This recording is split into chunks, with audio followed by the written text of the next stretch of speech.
ఈ రోజుతో మన యువ నాయకుడు నారా లోకేష్ గారు పాదయాత్ర చేసి 2 సంవత్సరాలు పూర్తయింది.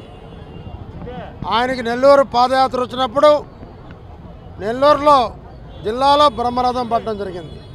బట్ రూరల్ కానీ టౌన్ కానీ పోటాపోటీలుగా ఆనాడు ఆయన పాదయాత్ర చేయడం జరిగింది. పాదయాత్రలో ఎంత నడిచినా అలిసిపోకుండా అందరికి ఫోటోలు ఇవ్వడం, అనేక హామీలు ఇవ్వడం అన్నీ కూడా ఆనాడు జరిగాయి.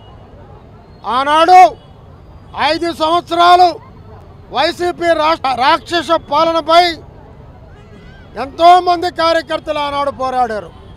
ఎంతోమంది రౌడీ లిస్టులు పెట్టుకున్నారు.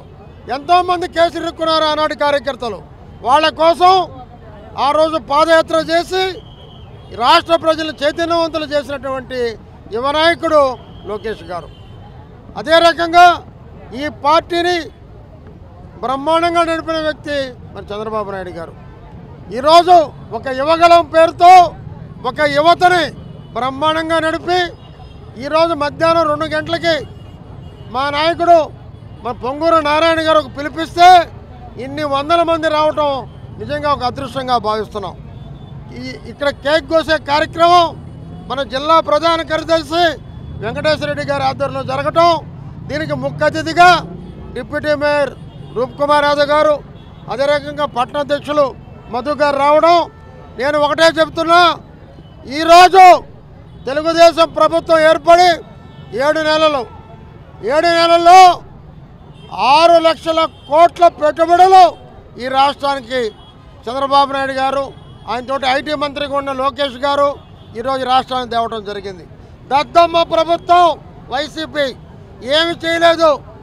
తెలుగుదేశం కార్యకర్తలు హింస పెట్టడం, తెలుగుదేశం కార్యకర్తల మీద కేసులు పెట్టడం, తెలుగుదేశం పార్టీ కార్యకర్తల మీద రౌడీ షీట్లు పెట్టడం తప్ప ఏమీ చేయలేదు. మేమే కానీ అదే చేసుంటే ఈరోజు ఒక్క వైసీపీ కార్యకర్త మిగలడు, వైసీపీ ఒక్కరుండరు. కానీ మా నాయకుల జోలికి వెళ్ళలేదు. మాది అభివృద్ధి మంత్రం. ఇప్పుడే చెప్పాడు రూప్ కుమార్ గారు, రామాయపట్నం దగ్గర 1,00,000 కోట్లతో పెట్రోలియం వస్తుందని. అనేక రకాలుగా ఈరోజు జిల్లాతోటి రాష్ట్రం అభివృద్ధి చెందబోతుంది. ఎన్నో వందల కోట్లు ఈరోజు మన రాష్ట్రానికి వస్తున్నాయి, లక్షల కోట్లు. ఒకటే చెబుతున్నా, ఈ రాష్ట్రానికి hope of the Andhra Pradesh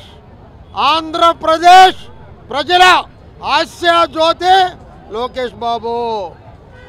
Andhra Pradesh ప్రజల ఆశా జ్యోతి లోకేష్ బాబు గారు. ఆయన అందరూ దీవించాలని, ఆయన బాగుండాలని ఈ 5 సంవత్సరాలు తన రక్తాన్ని చిందించి, తన చెమటను చిందించి, దేనికి భయపడకుండా ఈ పార్టీని కాపాడిన ప్రతి కార్యకర్తకి నేను చేతులెత్తి నమస్కరిస్తున్నాను.